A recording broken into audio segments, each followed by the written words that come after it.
Mr. President, tomorrow, April 1st, 2009, four Arkansas universities, Arkansas State University in Jonesboro, Arkansas Tech University in Russellville, Southern Arkansas University in Magnolia, and the University of Arkansas at Monticello will celebrate 100 years of commitment to higher education.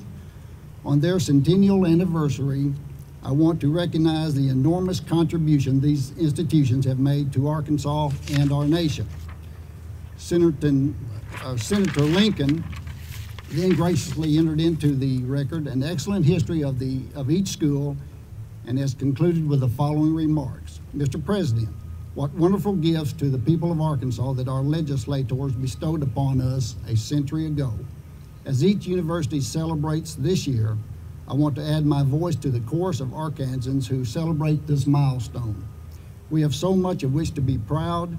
As we move forward in the 21st century, I know that these four institutions will continue to stand ready to prepare our citizens to compete in the global marketplace for the next century.